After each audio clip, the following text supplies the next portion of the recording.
Labor candidate for this electorate in the election coming up to talk about, you know, this what's happening in Labor to try and stop this coal mining in our drinking water catchments. Thanks everybody, and I also will just acknowledge that we're on the land of the Wongal people of the Eora Nation and pay my respect to elders past and present. Thank you so much for your incredible activism on this issue. The 150 kilometres, that's a pretty good effort. I am a daughter of Whitlamites, so they were very active in the Labor Party throughout my childhood. I had a Shame Fraser Shame on the back of the brown Tirana that we went around in, but they were also very active in the anti-nuclear movement. So as kids, we did a lot of activism with the Paddlers for Peace, going out to the nuclear warships in the harbour. So I'm very attuned to the power of activism and how that actually can eventually move. Often we're ahead of where the politicians are at, but how it will eventually work. So I say congratulations with you, and I promise you that it will pay off.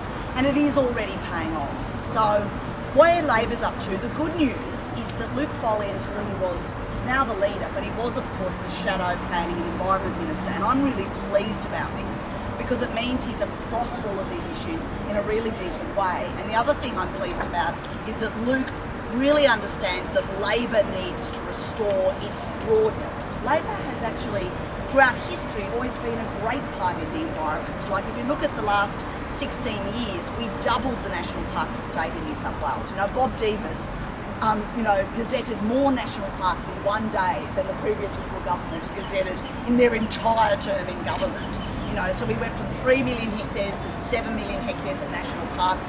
We introduced the marine park system.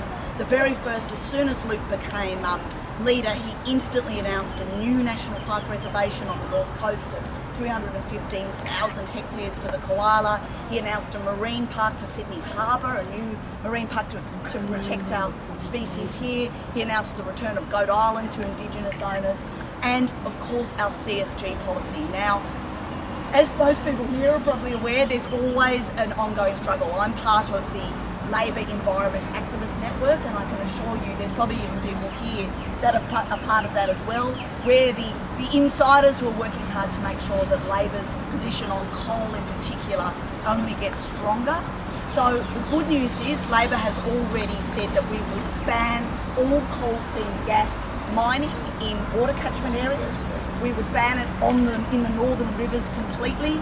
We would ban it in residential areas, and we'd ban it in national parks outright.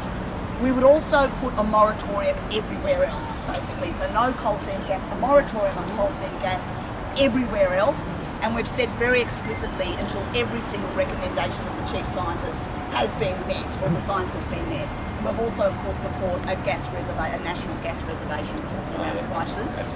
And we absolutely outright rule out the privatisation of Sydney Water. The privatisation of electricity is bad enough, but the idea that you would put the water supply into private hands, I think, is simply ludicrous. So we absolutely oppose that. Michael's right when he says there's still a bit more to go. We still need to be looking at the long haul mining issue, and that's something I'm more than happy to be taking up within the party. And also Labor Environment Activist Network is already in there doing their job and fighting for it as well. But I'm feeling very optimistic about where Labor's heading on this issue. I think there's been some very hard soul searching, particularly in the light of the last couple of years of the Labor government. There's been a clear out of a lot of the absolutely brownest members of the government. Like, when I say clear out, I mean expulsion and so forth. And there is a real momentum within the party to get this stuff right.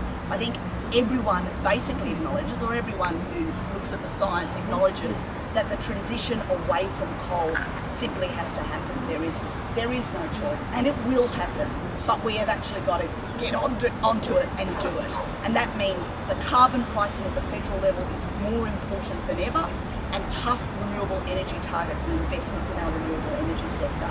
And I think the most depressing thing to have happened in the last 6 months or last year has been the fact that we now know that since Abbott got in, there has been an 88% decline in investment in renewables in this country. That has been the impact at a time when in China investment is up by 32% in renewables. Oh, and we can't even get started on Abbott, like literally every single thing that he's done, but particularly And when you think about the role Australia could be playing, leading renewable energy in Asia, leading the way, it is nothing short of heartbreaking. But the good news is Labor is very strong at the federal level to reintroduce a price on carbon, to get tough again in terms of strong renewable energy targets, and to make sure that this is the key issue of the 21st century and we take all the way to the election.